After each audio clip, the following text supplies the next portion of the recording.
Assalamualaikum warahmatullahi wabarakatuh. Oke, seperti biasa sebelum dilanjutkan cerita pedang King Dao-nya, bantu Mimin tekan tombol like dan berkomentar. Juga terima kasih sudah dan sebelumnya. Gas. Bab 1403, Klub Tanpa Batas, 2 urat nadi kekaisaran kelas atas. Melihat Kaisar Sumber Vena kelas atas 2 hari, Ye Guan buru-buru berkata, "Saudaramu, Anda tidak bisa melakukan itu. Saya kekurangan uang, tetapi itu urusan saya sendiri. Anda." Mu Xuanzu mengulurkan tangannya untuk menghentikan Ye Guan dan berkata sambil tersenyum, "Anggap saja aku meminjamkannya padamu." Ye Guan ingin mengatakan sesuatu, tetapi Mu Xuanzu berkata, "Aku tidak meminjamkannya kepadamu dengan cuma-cuma. Kakak Ye, kamu jelas bukan orang biasa. Ini juga merupakan investasi bagiku." Ye Guan mendesah pelan, "Saudaramu, aku khawatir kau akan kehilangan istrimu dan pasukanmu." Mu Xuanzu tertawa, "Itulah yang ingin aku lakukan." Ye Guan tersenyum dan tidak menolak. Sebagai gantinya, dia menempatkan 2 Vena Sumber Kaisar ke dalam menara kecil. Dengan 2 Vena Sumber Kaisar, energi spiritual dalam menara kecil dapat bertahan lebih lama. Setelah melakukan perjalanan melewati puluhan bidang bintang, keduanya tiba di sebuah planet gelap. Di sekitar planet ini, ada beberapa aura misterius yang tersembunyi. Ye Guan melihat planet gelap itu dan bertanya, "Apakah ini peradaban abadi?" Mu Xuanzu mengangguk. Matanya agak panas. Setiap peninggalan peradaban abadi pasti berisi benda dan harta karun ilahi yang tak terhitung jumlahnya. Tentu saja, ada juga bahayanya. Ye Guan melihat sekeliling dan bertanya, "Apakah orang-orang dalam kegelapan berasal dari 3 peradaban besar?" Mu Xuanzu berkata, "Iya, setelah tempat ini ditemukan, ketiga peradaban kita mengambil alih tempat ini. Namun, untuk menghindari pertempuran yang tidak perlu, ketiga peradaban tidak membagi reruntuhan rumah abadi setelah mengambil alih tempat ini. Sebaliknya, mereka membiarkan generasi muda dari masing-masing peradaban menjelajahi reruntuhan rumah abadi ini. Salah satunya adalah untuk menghindari pertempuran skala besar, dan yang lainnya adalah untuk melatih generasi muda dari peradaban mereka sendiri." Ye Guan mengangguk dan tidak mengatakan apa-apa. Tertawa, pada saat ini, suara robekan tiba-tiba datang dari kejauhan. Ye Guan berbalik dan melihat, ruang di kejauhan tiba-tiba retak. Lalu, seorang pria di dalam meja muncul di udara. Saat dia muncul, gelombang aliran udara yang kuat mengguncang ruang dan waktu di sekitarnya seperti gelombang air. Ye Guan mengamati meja pada pria itu. Meja itu berwarna gelap, dengan garis-garis yang jelas dan halus seperti cermin. Kelihatannya tampan sekali. Terlebih lagi, jelas bahwa levelnya lebih tinggi daripada meja yang dimiliki Si Wuling di Menara Sengwu sebelumnya. Mu Xuanzu tersenyum dan berkata, "Kemarilah, Saudara Ye, izinkan aku memperkenalkanmu. Ini adalah Saudara Ziki dari peradaban kehidupan abadi. Dia adalah yang terbaik dari generasi muda peradaban kehidupan abadi. Saudara Ziki, yang di sebelahku adalah Saudara Ye. Meskipun dia hanya seorang kaisar agung, kekuatan tempurnya yang sebenarnya jauh melampaui seorang kaisar agung." Ye Guan menatap Ziki dan berkata sambil tersenyum, "Xin Hui." Ziki melirik Ye Guan dan mengabaikannya. Sebaliknya, dia berbalik untuk melihat Mu Xuanzu dan berkata, "Ayo pergi." Mu Xuanzu dengan cepat mencoba menenangkan keadaan. "Ayo pergi." Dipimpin oleh Mu Xuanzu, mereka bertiga berjalan menuju kejauhan. Dalam perjalanan, Mu Xuanzu mengirim pesan suara kepada Ye Guan. "Saudara Ye, jangan pedulikan itu. Ini adalah karakter Saudara Ziki. Dia seperti ini terhadap orang yang tidak dikenalnya. Begitu Anda mengenalnya, Anda akan menemukan bahwa dia masih orang yang sangat baik." Ye Guan tersenyum dan berkata, aku tidak keberatan. Mu Xuanzu berkata, itu bagus. Tepat saat mereka hendak memasuki planet itu, Mu Xuanzu tiba-tiba merentangkan telapak tangannya, dan dua jimat perlahan melayang dari tangannya. Ye Guan sedikit terkejut. Apa ini? Mu Xuanzu tersenyum dan berkata, siapapun yang masuk harus melapor, dan setiap orang dibatasi berapa kali mereka dapat masuk. Misalnya, saya hanya dapat masuk 2 kali setahun. Ye Guan berkata dengan suara yang dalam, kalau begitu, saudaramu, bukankah kau memberiku kesempatan? Mu Xuanzu mengangguk pelan. Ya, tapi jangan terlalu dipikirkan, aku mungkin hanya masuk setahun sekali. Ye Guan memiliki ekspresi rumit di wajahnya. Saudaramu, aku berutang banyak budi padamu, tapi ini.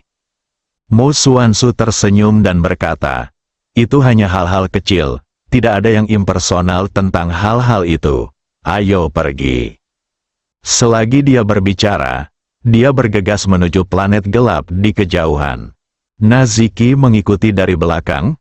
Ye Guan melirik mereka berdua, lalu mengikuti mereka. Tak lama kemudian, mereka bertiga sampai di puncak sebuah gunung. Sambil mendongak, mereka melihat barisan pegunungan yang tak berujung. Di atas pegunungan, pusaran awan gelap berkumpul dan sangat menyesakkan. Ye Guan memandang Mu Xuanzu di sampingnya. Keduanya tampak agak khidmat saat ini. Ye Guan bertanya dengan rasa ingin tahu, apakah relik itu ada di dalam pusaran itu? Mu Xuanzu berkata, saudara Ye, Anda tidak tahu bahwa seluruh planet ini adalah peninggalan. Namun, kecuali pusaran ini, bagian luarnya telah dieksplorasi oleh 3 peradaban utama kita. Sekarang hanya pusaran ini yang tersisa. Menurut penyelidikan kami, ada sekte super di pusaran ini. Sekte ini mungkin adalah pemimpin peradaban abadi ini. Ye Guan menatap pusaran itu, dan saat indera spiritualnya mendekati pusaran itu terhalang oleh kekuatan misterius dan tidak bisa menembusnya sama sekali. Ye Guan sedikit terkejut. Mu Xuanzu berkata, di dalam tidak mudah. Jadi 3 peradaban besar memiliki peraturan bahwa hanya mereka yang memiliki kekuatan setingkat kaisar abadi yang dapat memasukinya. Saudara Ye, meskipun kamu belum berada di tingkat kaisar abadi, kekuatanmu telah mencapai tingkat kaisar abadi. Ziki itu tiba-tiba berkata, ayo pergi. Selagi dia bicara, dia berubah menjadi aliran cahaya dan bergegas menuju pusaran hitam. Mu Xuanzu menatap Ye Guan. Tepat saat Ye Guan hendak mengikutinya, Mu Xuanzu tiba-tiba membuka telapak tangannya dan sebuah cincin penyimpanan muncul di tangannya. Dia menyerahkannya pada Ye Guan dan berkata, pakai baju zirah bagian dalam dulu. Ye Guan melihat cincin itu dan terkejut. Mesya tingkat abadi. Mu Xuanzu tersenyum dan berkata, ya. Ye Guan hendak menolak, tetapi Mu Xuanzu berkata, ada kekuatan misterius yang menekan pusaran ini, dan Mesya tingkat peri ini kebal terhadap tekanan semacam itu karena berteknologi tinggi, bukan peradaban seni bela diri.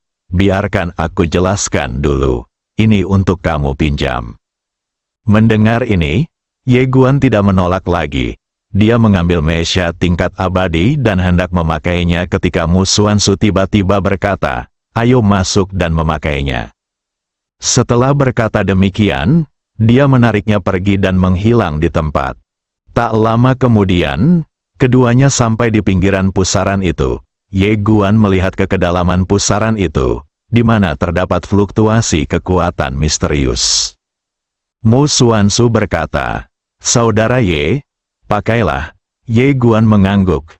Dia merentangkan telapak tangannya, dan Mesya tingkat abadi muncul di tangannya. Tetapi dia tidak tahu bagaimana cara memakainya. Dia menoleh ke arah Mu Xuanzu, yang tersenyum dan berkata, aku lupa. Aku harus memutus hubungan mentalku dengannya terlebih dahulu. Sambil berbicara, dia perlahan menutup matanya. Tak lama kemudian, Mesya kelas abadi itu mulai bergetar sedikit. Setelah beberapa saat, tampaknya sebagian energi di dalamnya menghilang. Mu Xuanzu tersenyum dan berkata, "Tidak apa-apa, kamu hanya perlu meneteskan setetes darah di dada baju besi itu."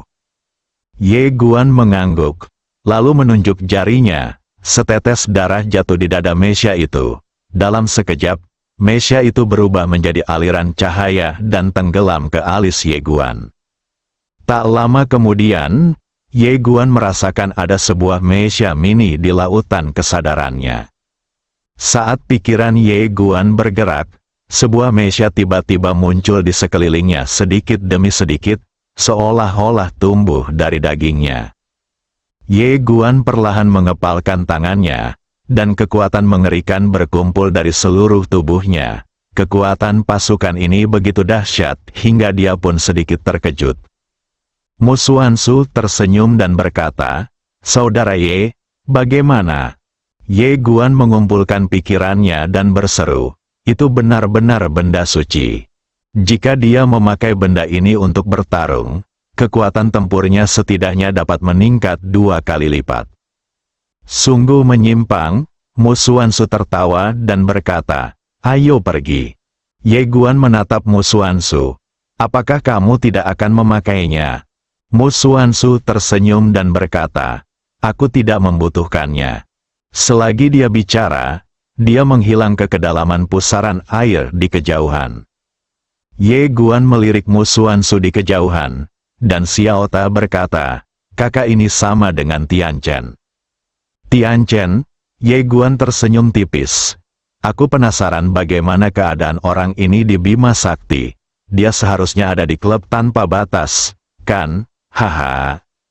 Sambil berbicara, dia berubah menjadi seberkas cahaya pedang dan menghilang tidak jauh.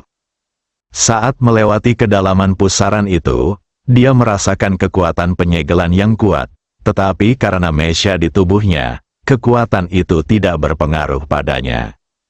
Tak lama kemudian, Ye Guan keluar dari pusaran air, dan saat dia muncul kembali, dia sudah berada di depan sebuah gerbang gunung. Gerbang gunung itu terbuat dari batu-batu besar dan sangat mendominasi. Di tengah gerbang gunung, ada 3 karakter besar, Sekte Tianji. Ye Guan berjalan ke sisi Mu Xuanzu dan Naziki. Mu Xuanzu berkata dengan suara yang dalam, "Ada formasi dan seorang jenderal dewa yang menjaga gerbang gunung." Jenderal dewa dan formasi itu digabungkan menjadi satu, dan kekuatan mereka sangat mengerikan. Banyak orang yang datang ke sini berhenti di sini. Kita bertiga harus bergabung. Ye Guan berkata, "Saudaramu, kamu yang memberi perintah." Mu Xuanzu mengangguk, lalu berkata, "Saudara Ye, kamu datang untuk membendung formasi, dan Saudara Ziki dan aku akan berurusan dengan Jenderal Dewa." Ye Guan mengangguk, "Oke, aku akan menahan formasi itu." Pada saat ini, Ziki di samping tiba-tiba berbicara. Ye Guan menatap Ziki, jelaslah bahwa pria ini tidak mempercayai dia dan Mu Xuanzu. Mu Xuanzu menatap Ye Guan, dan Ye Guan tersenyum dan berkata, "Aku bisa melakukan apa saja." Mu Xuanzu mengangguk, "Kalau begitu, Saudara Ye dan aku akan menghadapi Jenderal Dewa, dan Saudara Ziki akan menjaga formasi." Sambil berkata demikian, dia berjalan ke kejauhan. Ketika dia melangkah ke anak tangga batu, langit tiba-tiba bergetar. Pada saat berikutnya, sebuah susunan cahaya raksasa melayang di langit. Di tengah susunan cahaya itu, sesosok dewa raksasa yang tingginya beberapa meter menukik ke bawah, sambil memegang pedang panjang di tangannya. Mu Xuanzu tiba-tiba berkata, "Saudara Ye, lakukanlah." Setelah berkata demikian, dia bergegas keluar lebih dulu. Ye Guan mengikutinya dari dekat. Melihat Ye Guan dan Mu Xuanzu bertarung, Ziki di samping berubah menjadi aliran cahaya dan melayang ke langit. Langsung menuju formasi, dia langsung mengaktifkan kekuatan mechanya dan membombardir formasi itu dengan panik. Di langit, Wajah Ye Guangang berubah ketika dia baru saja bertarung dengan Jenderal Ilahi. Kekuatan benda ini sedikit di luar ekspektasinya.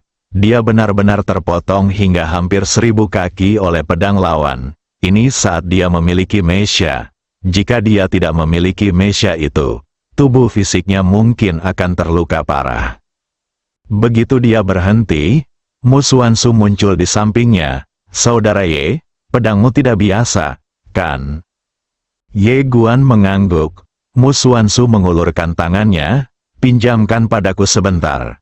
Aku perlu melakukan teknik rahasia yang kuat yang tidak dapat ditahan oleh benda-benda suci biasa. Ye Guan langsung menyerahkan pedang King Xuan kepadanya. Mu Xuanzu memegang pedang King Xuan di tangannya, dan pada saat berikutnya, dia berubah menjadi cahaya pedang dan melayang ke langit, langsung menuju ke arah Jenderal Dewa Raksasa. Jenderal Dewa Raksasa itu memegang pisau di kedua tangannya dan menebas dengan ganas ke arah Mu Xuanzu. Tetapi pada saat ini, Mu Xuanzu tiba-tiba menghilang dari tempatnya seperti hantu, dan Jenderal Dewa Raksasa itu menebas ke udara dengan pisaunya.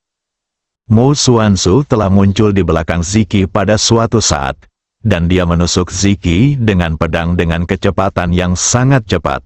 Ketika Ziki bereaksi, dia menjadi sangat ketakutan. Dia tiba-tiba menarik kembali mechanya, tetapi itu tidak sebanding dengan pedang King Xuan milik Ye Guan. Pedang King Xuan dengan mudah merobek mechanya, lalu menusuk langsung ke dadanya. Kemudian, sebuah kekuatan misterius memusnahkan jiwa Ziki. Semuanya terjadi begitu cepat, bagaikan kilat. Pada saat Ye Guan bereaksi, Ziki sudah mati. Mu Xuanzu perlahan berbalik dan menatap Ye Guan. Ye Guan menatap Mu Xuanzu dan berkata dengan tenang, "Kakakmu, kamu juga tidak ingin membunuhku." Mu Xuanzu tiba-tiba menusukkan pedang King Xuan ke dadanya, lalu dia memusnahkan jiwanya. Jiwa telah hancur, ekspresi Ye Guan membeku. Ledakan, pada saat ini, selusin aura mengerikan tiba-tiba muncul di luar pusaran itu. Tak lama kemudian, belasan orang kuat dari peradaban kehidupan abadi dan peradaban bumi tua menyerbu masuk. Ketika mereka melihat Mu Xuanzu dan Ziki terbaring di sana, raut wajah mereka langsung berubah menjadi ganas. Lalu tatapan mereka tertuju seperti pedang ke arah Ye Guan yang berdiri di kejauhan. Bab 1404. Semuanya sudah berakhir, Biro. Wajah Ye Guan sangat muram. Hauer hanya kedok untuk membingungkannya. Pengkhianat sebenarnya dari peradaban bumi lama sebenarnya adalah Mu Xuanzu. Harus saya katakan, dia sedikit terkejut. Mu Xuanzu ini adalah orang paling jahat di antara generasi muda peradaban bumi lama. Namun ia sebenarnya berasal dari peradaban Suiming, dan bersedia mempertaruhkan kematiannya sendiri untuk menjebak dirinya sendiri. Ini benar-benar keadaan kehancuran total. Bagaimana Sui Gujin melakukannya? Mu Xuanzu ini sungguh kejam. Rumput, Xiaota tiba-tiba berkata, "Sial, orang ini benar-benar mencoba menjebakmu." Ye Guan tidak mengatakan apa-apa, tetapi berpikir dalam hatinya, kamu pantas mati." Pada saat ini, seorang pria kuat dari peradaban bumi lama di kejauhan tiba-tiba berteriak dengan marah. Lalu dia meninju Ye Guan di udara. Dalam sekejap, ruang dan waktu tempat Ye Guan berada langsung meledak. Dan hampir pada saat yang sama, Ye Guan telah mundur puluhan kaki. Pada saat yang sama, pedang King Xuan terbang kembali ke tangannya. Begitu dia berhenti, suatu kekuatan mengerikan menyerbu ke arahnya. Ye Guan mengangkat tangannya dan menebas dengan pedang. Wah, ketika pedang itu ditebas, lelaki tua itu langsung terpotong oleh cahaya pedang.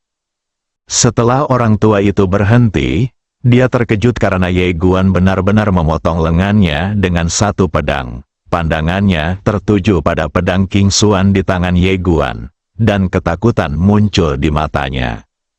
Yang lain pun ikut terkejut ketika melihat lelaki tua itu terhempas ke belakang oleh pedang Ye Guan. Pada saat ini, Ye Guan sudah berbalik dan berlari langsung ke aula sekte di kejauhan. Namun tak lama kemudian, Jenderal Dewa menebasnya dengan ganas dengan pedang panjang di tangannya. Kekuatan Jenderal Dewa ini jauh lebih kuat dari kekuatan lelaki tua itu.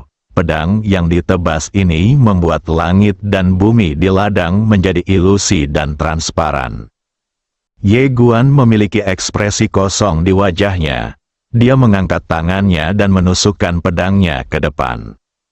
Patah, dengan suara retakan yang keras, pedang panjang di tangan sang dewa langsung patah, dan kekuatan dahsyat menggoyangkannya kembali dengan keras. Pada saat ini, Ye Guan melompat dan berubah menjadi cahaya pedang dan menghilang tidak jauh. Setelah Jenderal Dewa sadar, Ye Guan sudah bergegas ke aula yang jauh. Jenderal Dewa mengejarnya. Tetapi begitu dia mendekati aula, dia tampaknya merasakan sesuatu dan tiba-tiba berhenti, lalu mundur dengan hormat. Pada saat ini, tepat ketika orang-orang kuat dari peradaban bumi tua dan peradaban kehidupan abadi hendak menyerang maju, Jenderal Dewa menebas mereka dengan ganas menggunakan pisau. Melihat sang dewa hendak menyerang dengan pisau, raut wajah lelaki tua itu dan yang lainnya berubah drastis. Mereka tidak berani ceroboh dan melawan satu demi satu. Di dalam aula utama, Ye Guan melihat tidak jauh dari sana, di mana ada sebuah patung. Patung itu berupa seorang pria setengah baya dengan tangan di belakang punggungnya dan ekspresinya tenang. Selain itu, seluruh aula itu kosong, tidak ada apapun di dalamnya, dan sangat sepi. Ye memandang patung itu. Senior, patung itu tiba-tiba bergetar pelan, lalu jiwa virtual perlahan melayang keluar. Pria paruh baya itu menatap Ye Guan dan berkata sambil tersenyum, "Dao ketertiban." Dan dia juga membangun sistem Dao. Menarik. Ye Guan berkata, "Senior, Anda meninggalkan jiwa virtual di sini. Saya pikir Anda memiliki tujuan tertentu. Saya ingin tahu apakah saya dapat melakukan yang terbaik untuk membantu Anda." Pria paruh baya itu tertawa dan berkata, "Dasar bocah licik, kalau kau menginginkan semua warisan sekte Tianjiku, katakan saja langsung padaku." Ye Guan mengangguk. Junior menginginkannya. Yang paling kurang darinya sekarang adalah uang dan benda ajaib. Jika dia dapat memperoleh segalanya dari sekte Tianji, kekuatan 10 tanah terlantar, tanah terlarang, tanah terlantar kuno, dan peradaban di sisi lain akan meningkat pesat. Uang, dia tidak pernah kekurangan uang seperti sekarang. Pria paruh baya itu menatap Ye Guan dan berkata sambil tersenyum, "Beri aku alasan." Ye Guan menatap langsung ke arah pria paruh baya itu. "Senior, Anda tidak akan pernah bertemu seseorang yang lebih baik dari saya." "Xiaota, pria paruh baya itu menatap Ye Guan sejenak, lalu tiba-tiba tertawa terbahak-bahak. "Baiklah, sangat lugas dan percaya diri. Aku suka kepribadianmu."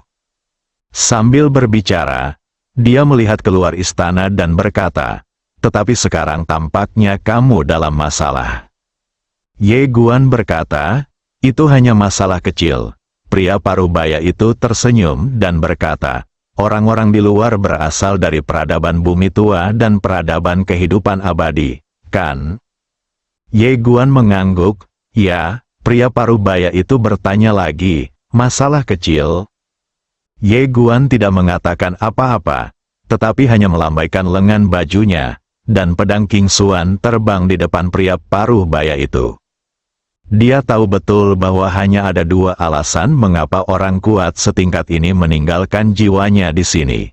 Yang pertama adalah mengambil alih tubuh orang lain. Dan yang kedua adalah dia tidak mau menyerah dan ingin mempercayakan sesuatu kepada seseorang. Oleh karena itu, semakin langsung dia bersikap, semakin baik. Keterus-terangan ini berarti membiarkan pihak lain melihat nilainya. Orang-orang akan memilih Anda hanya jika Anda berharga. Kalau tidak, sekalipun kau bersujud di sini selama 100.000 tahun, tak seorang pun akan memperhatikanmu. Pria parubaya itu menatap pedang King Xuan cukup lama, lalu menatap Ye Guan, membuka telapak tangannya, dan sebuah cincin penyimpanan muncul di tangannya. Semua yang dimiliki Sekte Tianji milikku ada di dalam cincin penyimpanan ini. Jika kau dapat membantuku melakukan satu hal, cincin penyimpanan ini akan menjadi milikmu. Ye Guandao, ada apa? Pria parubaya itu bertanya, mau dengar cerita. Ye Guan ragu sejenak, lalu berkata, Senior, waktunya hampir habis. Bagaimana kalau kamu mempersingkatnya? Dia tentu saja tidak berminat mendengarkan cerita saat ini. Pria parubaya itu tersenyum dan berkata, baiklah, yang kuinginkan darimu adalah menghidupkan kembali Sekte Tianji milikku. Sekte itu telah diwariskan kepadaku selama bertahun-tahun, tetapi pada akhirnya aku tidak mampu melindunginya. Aku benar-benar malu dengan leluhurku. Ye Guan berkata, apakah ada warisan kultivasi Sekte Tianji di dalam ring? Pria parubaya itu mengangguk. Ya, Ye Guan berkata, bagaimana kalau begini? Aku akan mencari orang yang berkarakter dan bermoral baik untuk Sekte Tianji di masa depan. Lalu aku akan mendukungnya untuk mendirikan Sekte Tianji yang baru. Pria parubaya itu mengangguk. Oke, sebenarnya dia sangat mengagumi Ye Guan di depannya. Tetapi dia tahu bahwa orang ini tidak akan pernah bergabung dengan Sekte Tianji-nya. Karena prestasi kultivator pedang muda di depannya ini tidak lebih lemah daripada mereka yang berada di puncak Sekte Tianji. Kuil itu terlalu kecil untuk menampung dewa ini. Asal Ye Guan bersedia membantu calon penerus Sekte Tianji untuk menghidupkan kembali Sekte Tianji, itu sudah cukup baginya. Karena dengan bantuan orang ini, kebangkitan Sekte Tianji di masa mendatang hanya tinggal menunggu waktu saja. Pria parubaya itu merentangkan telapak tangannya, dan cincin penyimpanan itu perlahan terbang di depan Ye Guan. Ye Guan tidak memperhatikan benda-benda di dalam cincin itu. Setelah dia menyimpannya, dia berkata, Senior, dewa di luar sana akan. Pria parubaya itu tersenyum dan berkata, aku tahu kau menginginkannya, itu sebenarnya dibentuk oleh suatu formasi. Di dalam cincin itu terdapat metode pembuatan formasi. Jika kau mempelajarinya, kau secara alami dapat memanggil banyak dewa dan roh. Tentu saja, itu membutuhkan banyak uang. Sambil berbicara, dia tiba-tiba merentangkan kedua telapak tangannya. Di luar aula, di atas langit, formasi itu tiba-tiba bergetar sedikit. Dan dewa di bawah langsung berubah menjadi seberkas cahaya dan tenggelam ke dalam formasi. Kemudian, formasi itu mengembun menjadi seberkas cahaya dan terbang ke aula, dan akhirnya mendarat dengan mantap di tangan pria parubaya itu. Pria parubaya itu melirik berkas cahaya di tangannya, lalu menyerahkannya pada Ye Guan. Ye Guan merentangkan kedua telapak tangannya, dan cahaya pun jatuh ke telapak tangannya. Meskipun itu hanya seberkas cahaya, ia mengandung energi yang sangat kuat. Memikirkan kekuatan dewa sebelumnya, Ye Guan tiba-tiba menjadi penasaran. Dia menatap lelaki parubaya itu dan bertanya, Senior, musuh kuat macam apa yang dihadapi Sekte Tianji saat itu? Pria parubaya itu mengangguk sedikit. Beginilah dunia ini. Ikan besar memakan ikan kecil memakan udang. Ketika ikan kecil bertemu ikan besar, itu hanya bisa dikatakan sebagai nasib buruk. Singkatnya, itu adalah kesalahan orang yang lemah. Ye Guan mengangguk sedikit. Aku mengerti. Pria parubaya itu perlahan mengangkat kepalanya dan melihat keluar. Dia tersenyum dan berkata, aku masih punya sedikit kekuatan. Apakah kamu butuh bantuanku untuk melarikan diri? Ye Guan menggelengkan kepalanya, kau tidak bisa melarikan diri. Di luarnya adalah tanah lama. Sekarang musuhnya bukan hanya peradaban swimming, tetapi juga peradaban bumi tua dan peradaban kehidupan abadi. Bagaimana cara melarikan diri? Harus saya akui, wanita itu sungguh menakjubkan. memaksanya ke dalam situasi putus asa dalam sekejap. Saat dia memikirkan tentang 3 peradaban yang bergabung untuk menghadapinya, kulit kepalanya terasa geli. Pria parubaya itu melirik Ye Guan dan berkata, "Jaga dirimu, temanku." Saat dia berbicara, tubuhnya menjadi ilusi. Dia menatap langit, dunia luar, dan ekspresi kompleks muncul di matanya. Dahulu kala, dia juga penuh semangat dan ambisi, ingin memimpin sekte Tianji untuk memperjuangkan tahta dewa yang legendaris dan menjadi penguasa alam semesta. Namun semakin tinggi ia mendaki, semakin ia menyadari betapa sulitnya jalan itu. Sekarang, semuanya sudah berakhir. Pria parubaya itu tiba-tiba tertawa, karena dia tidak menyesal. Meskipun dia tidak mencapai puncak jalan, dia telah mencoba yang terbaik, jadi tidak ada yang perlu disesali.